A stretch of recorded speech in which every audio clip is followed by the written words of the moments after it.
As entrepreneurs, there's a reason why we decided to leave our 9 to 5 for an 8 a.m. to 10 p.m. I'm here to tell the stories of why we all hustle and grind for our companies.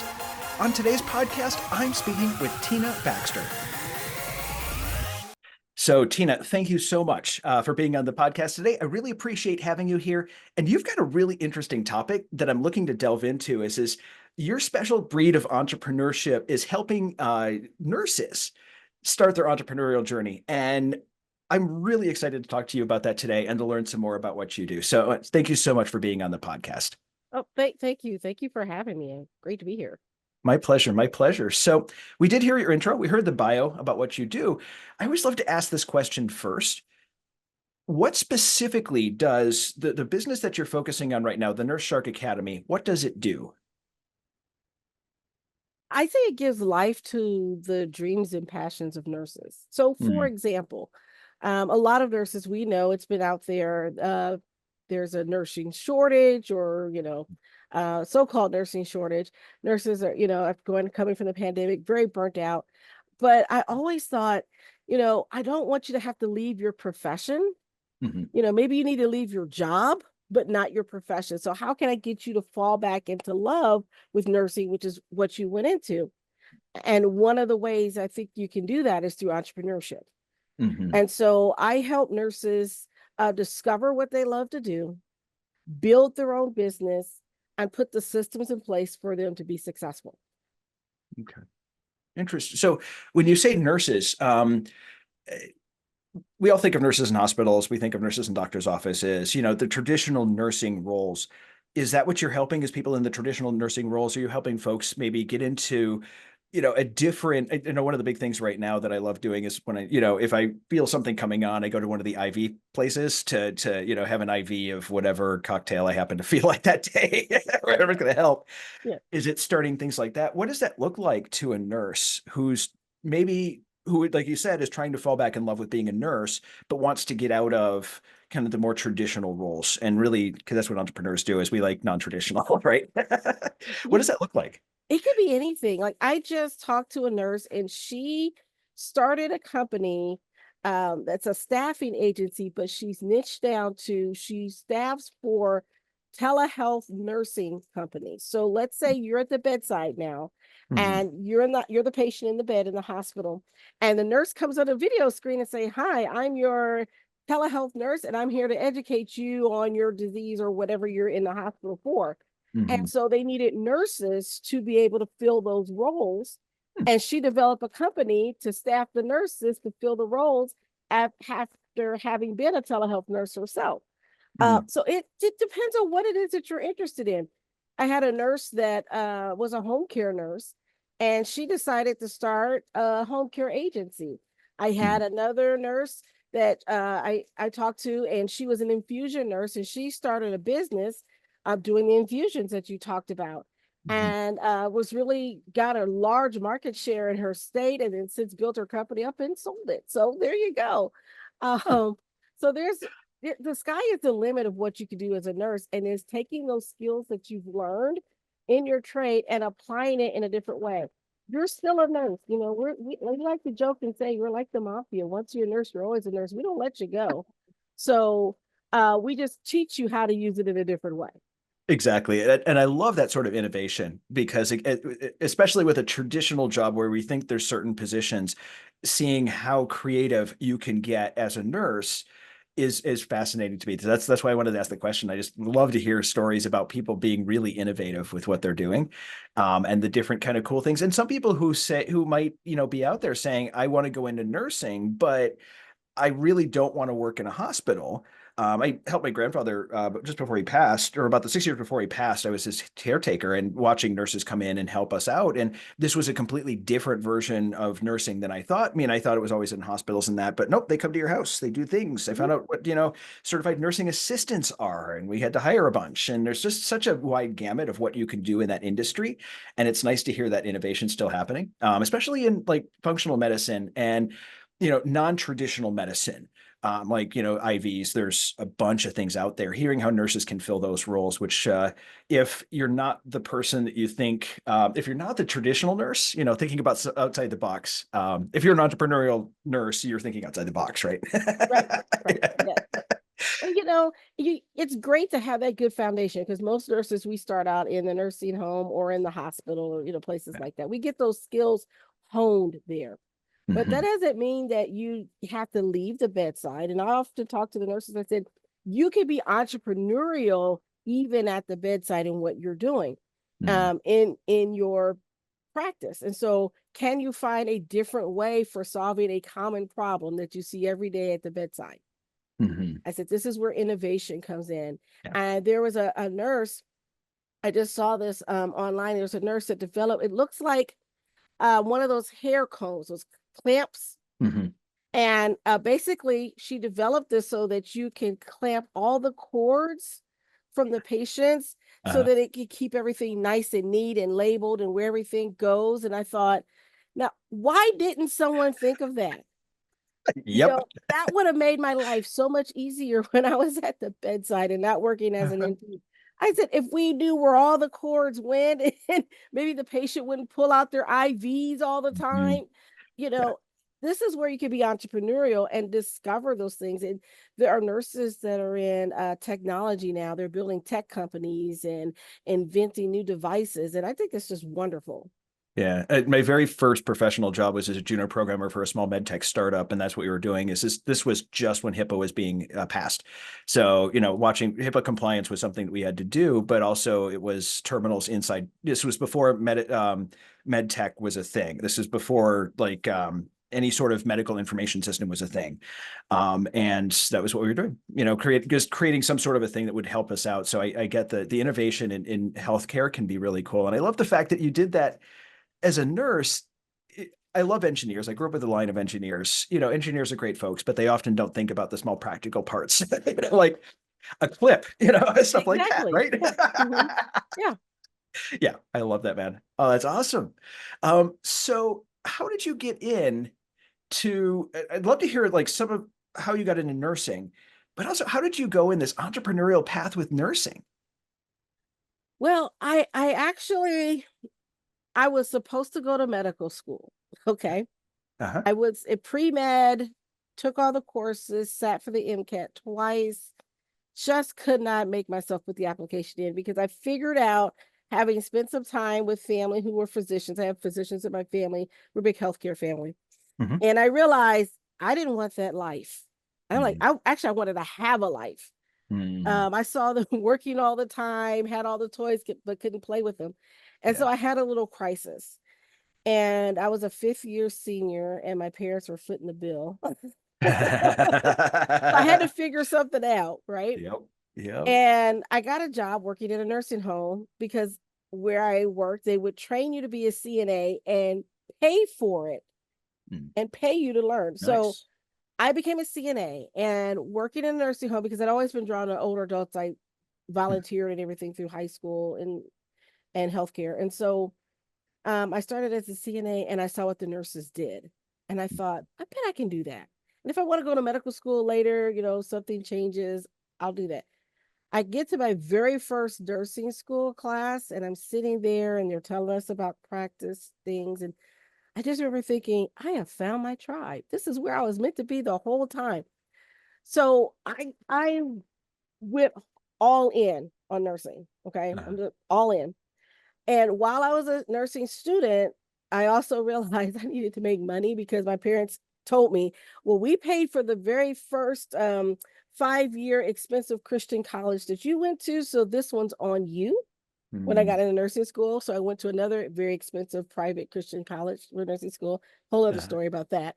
uh, Um, and so I needed to get a job and do something on the side. And I became a CNA, I mean, a CPR instructor. okay.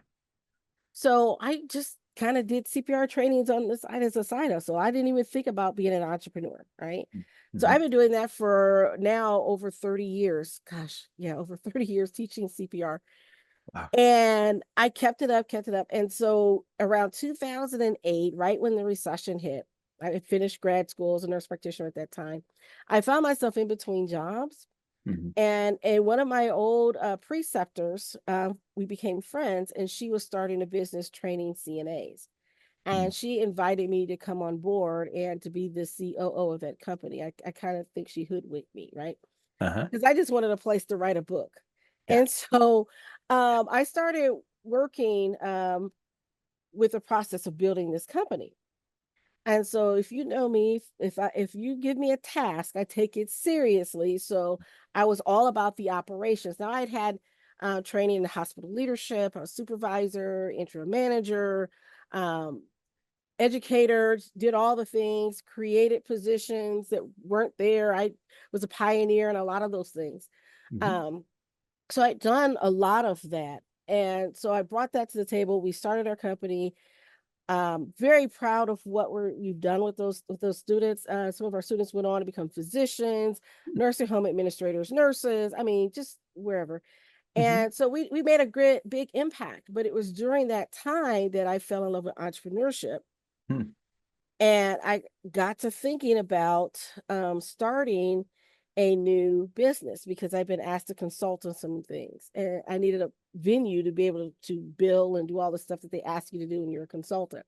Mhm. And I didn't want to put it in our current business because it was separate from that. And so that's how I built Baxter Professional Services, which the Nurse Shark Academy is a part of.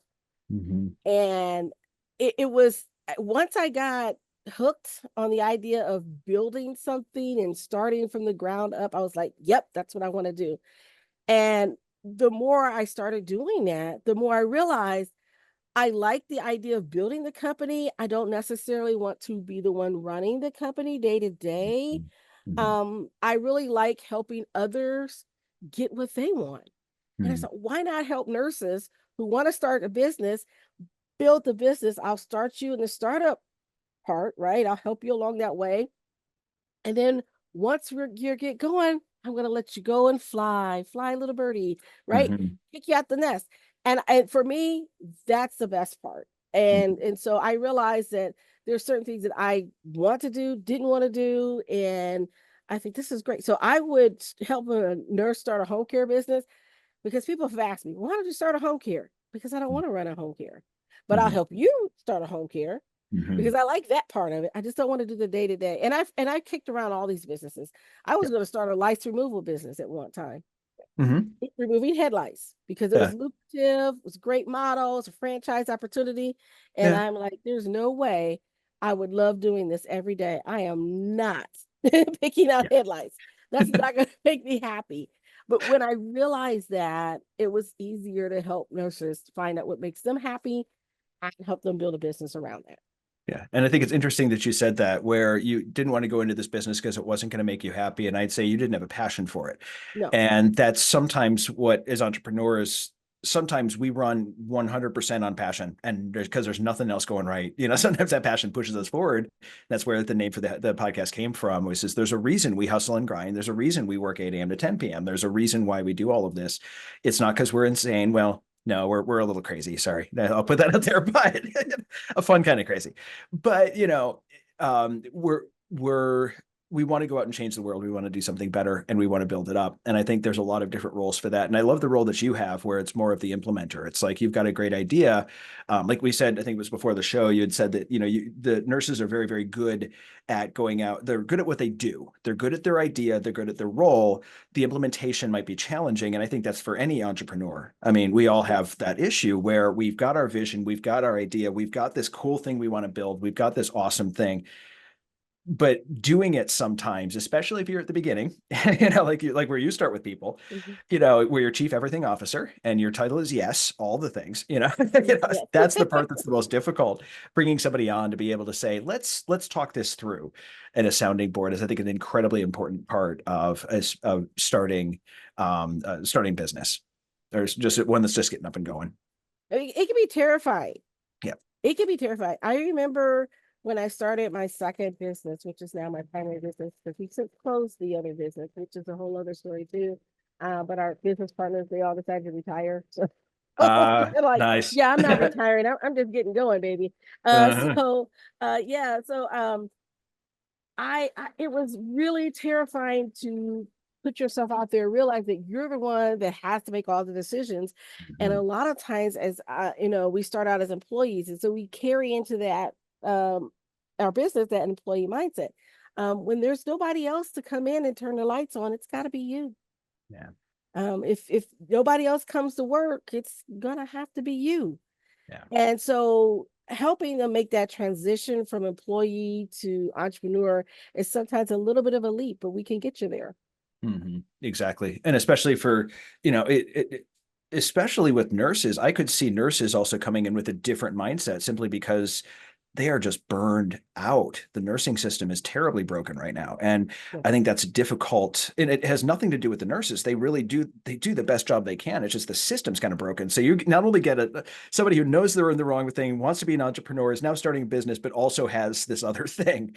Is that something you see a lot, or how do you guys handle that? Yeah, so I talk about that. We talk about you know, keeping your 9 to 5 until you're ready to launch your business and go, and your Mhm. business is ready to sustain you. We talk about that bootstrapping. Mhm. And I tell them, okay, so you're working in your job, there's things that you don't like. I always say protect your license. Your license is your first facet of your business. Mhm. And so if you recognize that your license is your business, then you're not going to do things to put your license in jeopardy because that means you're out of business. So, Mhm. don't cut the corners, even though that's what they may be asking you to do. Don't do that. Make sure that you show up, even if nobody else isn't showing up, you show up and you do what you're supposed to do and trained to do. And then if it's a situation where it's completely toxic and it's not working for you, you may have to jump ship and go somewhere else and be okay with that. Just because you've trained in one specialty area, this is the beauty of nursing, doesn't mean that you have to stay in that specialty area. Mhm. You can go and do something else. So even moving different units in the hospital. So if you're a cardiac nurse, maybe it's time to take a step back and you might want to enjoy working in the ER maybe, or maybe you want to go med surge, or maybe you want to go to home care, or maybe you want to do education. And now you're the nurse teaching the cardiac patients about how to live their life after they come from the hospital. There's different ways to do what you love, but do it in a different platform. Or maybe you're Mhm. going to build your own platform and you're going to have a company where cardiac patients could come and get all their education and support, and you're going to build a Facebook group community or something like that for them. I've seen it done. Mhm. And so it really depends on what it is that you want to do and how you want to build it. And I say do what you love. And I love working with nurses. And Mhm. I figured that out. I said, okay, I like working with nurses and I like starting businesses. Let's marry those two. Absolutely. And how do you find nurses transition once they're over that regular, it's a 9 to 5, it's all on my shoulders? What do you see as that transition? Because I think there's a lot of skill set in nursing that people can bring over to entrepreneurship. And I think they get an advantage because they're used to dealing with high pressure, high stress situations where somebody's life is on the line. Yes. And I think that's something that with entrepreneurship, sometimes it is your life on the line, not maybe the same way, but if I make a bad decision and I don't make money that month, I don't eat. That's Right. the thing. Right. Do you find that they transition easily, or what does that transition look like for them? When we talk about it, because I tell them, it's you eat a conflict for breakfast, right? Mhm. You go in there, that it's gonna you can tell if it's a full moon and what kind of day you're gonna have, right?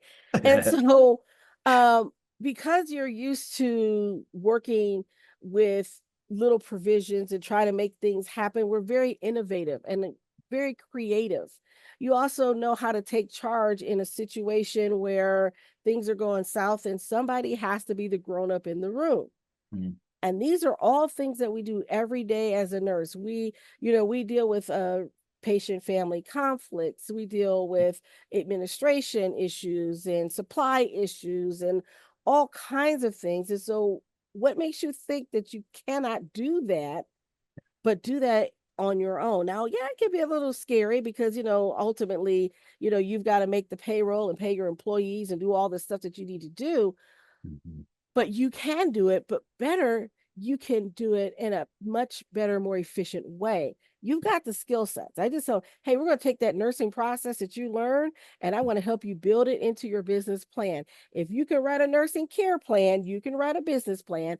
It's not that hard. Just some of the terms may be a little bit differently. You may have to think about it, but we do this all the time. We look at our resources and say, okay, I've got 3 beds. I've got two sets of linens. Where am I going to get the third set of linen? Maybe what I can do is can I get something in the laundry? If I can't do the laundry, can I, jiggle something else? Can I figure something out?